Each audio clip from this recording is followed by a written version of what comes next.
টেলিফোনে রয়েছে আমাদের senior news editor Mayukh Ranjan Ghosh. আমি ময়ূকের সঙ্গে কথা বলতে চাইবো। ময়ূক, এই মুহূর্তে তাহলে দাঁড়িয়ে আছে তৃতীয় ব্যক্তির উপর, মানে তৃতীয় বিচারপতির উপর, যিনি কার্যত এই ম্যাচ রেফারি হবেন। একদমই তাই সমাদৃতা, এবং যারা এই মুহূর্তে দেখছেন রিপাবলিক বাংলায়, প্রচুর দর্শক দেখছেন এবং প্রচুর দর্শক তাদের মনেও নিশ্চয়ই এই কথাটাই আসছে যে হাই কোর্টরুম ড্রামা, এবং আমরা যেটা সিনেমায় বলি, সাহিত্যে বলি যে কোর্টরুম ড্রামা, টান টান উত্তেজনা, ক্লাইম্যাক্সের অপেক্ষা, এবং যারা চরিত্র, যারা পার্শ্ব চরিত্র, যারা আইনজীবী, তারা লড়াইটা করে যাচ্ছেন একের পর এক অগ্নিবাণ বা একের পর এক শব্দ দিয়ে কথার প্যাচ কাটা হচ্ছে। এই গোটা জিনিসটা সেটা আমরা রিপাবলিক বাংলায় গোটাটা রিলে করছি, গোটা ক্রোনোলজিটা। যেমন তো অনুপম বললো, 11:28 শুনানি পর্ব শুরু হয় এবং কয়েক মিনিট শুনানি পর্ব চলার পর বিচারপতি অরিজিৎ বন্দ্যোপাধ্যায় বলেন অন্তর্বর্তীকালীন জামিন দেওয়া হোক।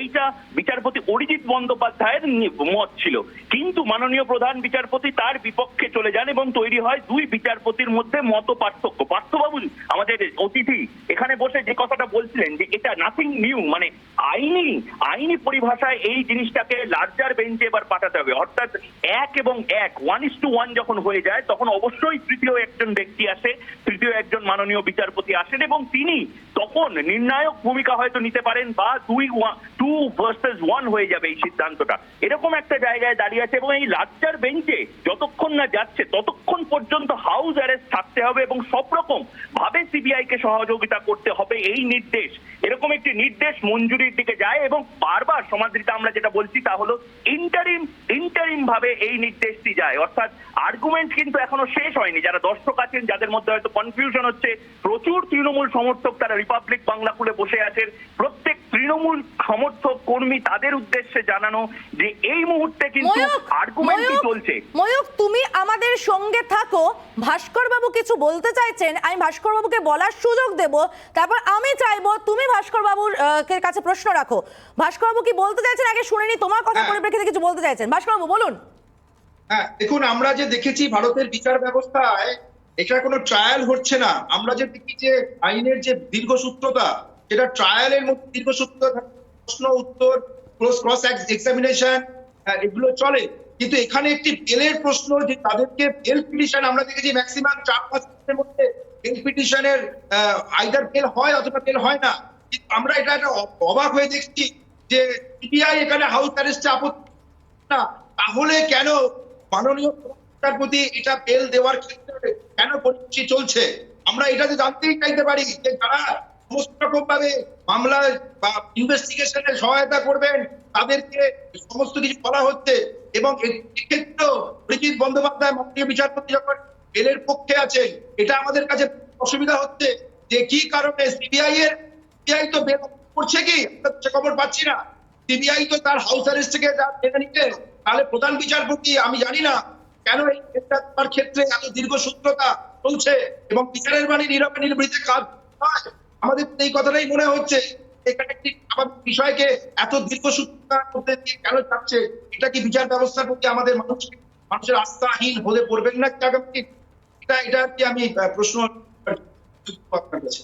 ময়ূক কিছু বলতে চাইবে?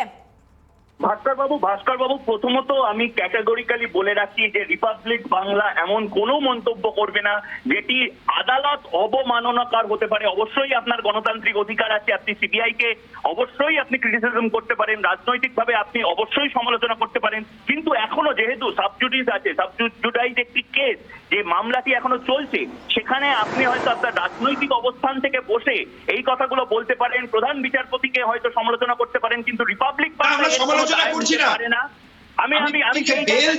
ভাস্কর বাবু রাজনৈতিক ভাবে এরকম অনেক কেস আমরা দেখেছি, পার্থবাবু অনেক ভালো করে সেই কেসগুলো বলতে পারবেন এবং অন্যান্য যারা অতিথি তারাও বলতে পারবেন। কিন্তু ভাস্কর বাবু আপনার কাছে সহজভাবে আমি একটি প্রশ্ন আবারও করতে চাই, সমাদৃতা আছে এবং আবারও করতে চাই, পাথর ছোড়া কোনো এজেন্সির জওয়ানদের বিরুদ্ধে পাথর ছোড়া, এইটা কোন ধরনের গণতান্ত্রিকতা?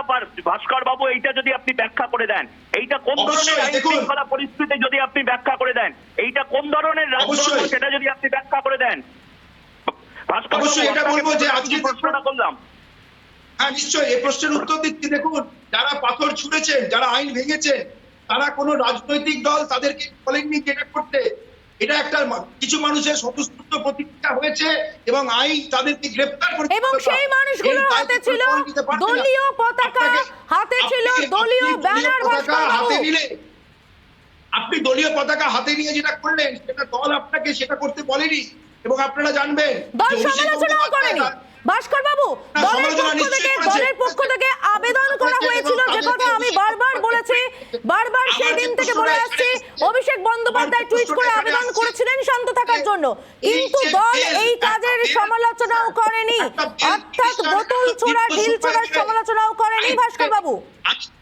যারা আছেন, আমি তো জিজ্ঞেস করছি যারা এখানে আইনজীবী আছেন, একটা বেল এত দীর্ঘ সময় ধরে হিয়ারিং হয়েছে, আপনারা কি মনে করতে পারছেন? আমি সেটা জানতে চাই।